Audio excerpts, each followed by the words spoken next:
जड़ी बूटी ले लो, बाल बढ़ाने वाली जड़ी बूटी सिर्फ 5 रुपए में। बाल बढ़ाने वाली जड़ी बूटी सिर्फ 5 रुपए में? जरा देखो तो। सुधा को अपने बाल बढ़ाने थे, उसके लिए अब वो कुछ भी कर सकती थी।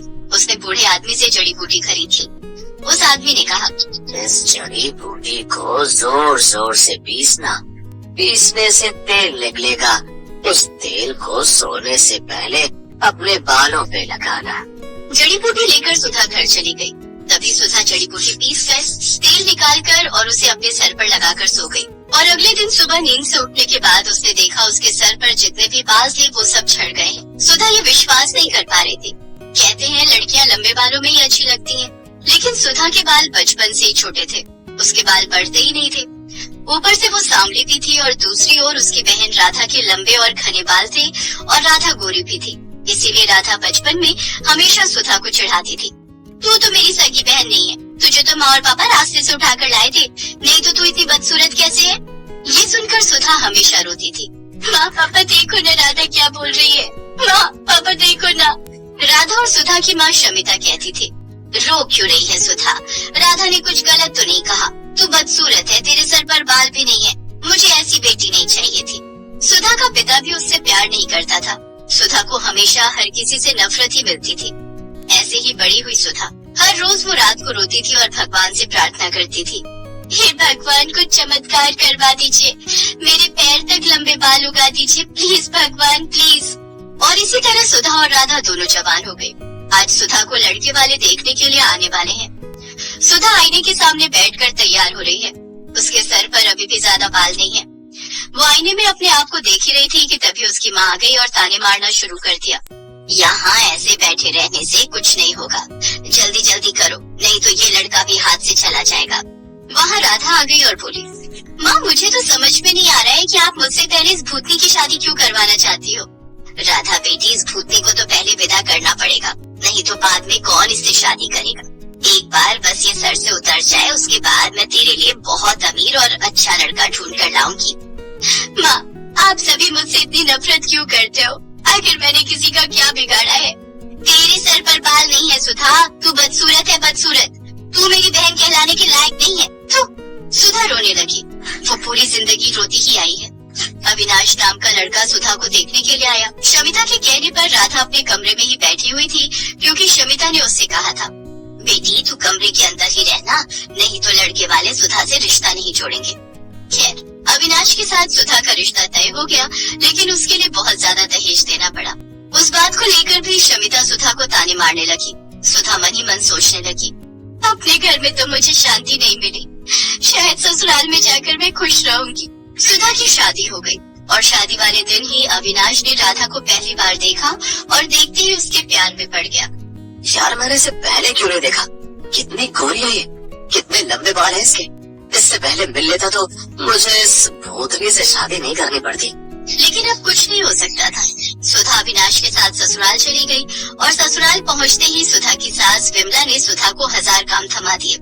रसोई जाओ और सारे बर्तन मांजो, उसके बाद खाना बनाओ और उसके बाद पूरा घर साफ करो। मत भूलना कि तुम्हें इस घर की बहू सिर्फ और सिर्फ काम करवाने के लिए बनाया गया है। ठीक है माँ जी, नहीं भूलूंगी। सुधा बिना थके काम करने लगी। उसकी सास और उसका पति उसके छोटे छोटे बालों को लेकर मजाक उड़ाने लगे। तुम्हारे बाल तो मुझसे भी छोटे सुधा। ये तो पूरी नौकरानी लग रही है। हाँ मुफ्त की नौकरी। अविनाश मजाक उड़ाता ही गया और एक दिन उसके साथ राधा की मुलाकात हो गई। राधा को अपने लंबे बालों को लेकर बहुत अहंकार था। वो सुंदर भी थी। अविनाश को उससे प्यार हो गया और राधा भी अविनाश को पसंद करने लगी। और एक दिन अविनाश और राधा ने शादी कर ली। राधा अविनाश के घर चली आई। ये देखकर सुधा को जैसे सदमा लग गया। राधा, राधा तू मेरे साथ ऐसा कैसे कर सकती है? तूने मेरे पति से शादी कर ली।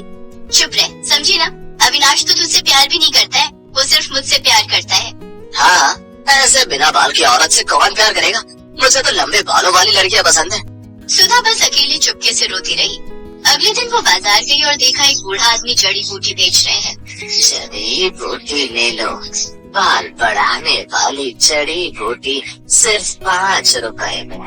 बाल बढ़ाने वाली जड़ी बूटी सिर्फ 5 रुपए में? जरा देखो तो। सुधा को अपने बाल बढ़ाने थे, उसके लिए अब वो कुछ भी कर सकती थी। उसने बूढ़े आदमी से जड़ी बूटी खरीद ली।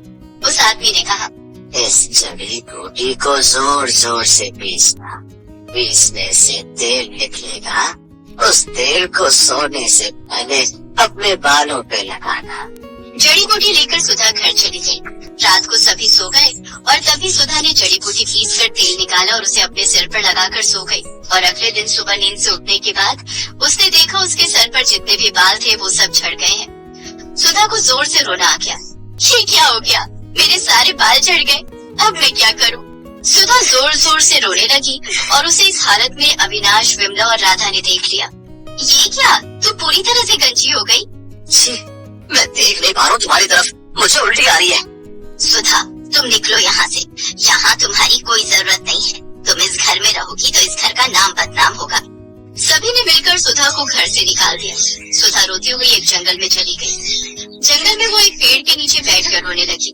उसी पेड़ पर एक पंछी रहती थी। उसने सुधा को रोते हुए देखकर कहा, तुम रो क्यों रही हो? सुधा ने उस पंछी को सब कुछ बताया। रो मत, ज्यादातर इंसान बुरे होते हैं, इसीलिए तो हम जंगल में रहते हैं। इस जंगल में सब कुछ है। बड़े से बड़ी बीमारी का इलाज है यहाँ। एक फल है, उसका रस निकालकर सर पर लगाने से बाल बड़े हो सकते हैं। सच? कहाँ मिलेगा मुझे वो फल? मैं लाती हूँ। उस पंछी ने कुछ ही देर में सुधा को फल ला कर दिया। उस फल का रस निकालकर सुधा ने सर पर लगाया और उसके बाल उगने लगे। उसके बाल सर से पैर तक आ गए, काले लंबे घने बाल, ठीक जैसा सुधा चाहती थी। सुधा ने पंछी से कहा, अच्छी पंछी, तुम्हारा बहुत बहुत धन्यवाद। मैं इस फल का रस लड़कियों को बेचना चाहती हूँ, उन लड़कियों को जिनके बाल नहीं उगते, ताकि उन्हें भी मेरी तरह परेशानियों का सामना न करना पड़े। सुधा जंगल से निकलकर फल का रस बेचने लगी और एक दिन उसे अविनाश और राधा ने देख लिया। तुम सुधा हो ना? हाँ, क्यों? अरे वाह, तुम्हारे इतने लंबे बाल कैसे हो गए? इस फल का रस निकालकर सर पर लगाने से। तुम बहुत खूबसूरत लग रही हो। क्या तुम मेरे साथ घर आना चाहोगी? ये सब देख और सुनकर राधा को जलन हो रही थी। उसने फल का रस लिया और पूरी बोतल अपने सर पर डाल दी, लेकिन उससे असर उल्टा हो गया। उसके सारे बाल झड़ गए और वो गंजी हो गई। ये क्या हुआ मेरे साथ? मैं गंजी हो गई? बहुत अच्छा हुआ, यही लालच का नतीजा है। बचपन से आज तक तूने मुझे चैन से जीने नहीं दिया, अब देख कैसा लगता है। और हाँ विनाश, मैं फालतू लोगों के साथ नहीं रहना चाहती, तुम रहो अपनी पत्नी के साथ। राधा का अहंकार मिट्टी में मिल गया। अविनाश को भी गंजी राधा के साथ ही रहना पड़ा और फल का रस बेचकर सुधा बहुत अमीर बन गई। चारों तरफ उसके बाल के चर्चे होने लगे और वो खुशी खुशी जिंदगी बिताने लगी।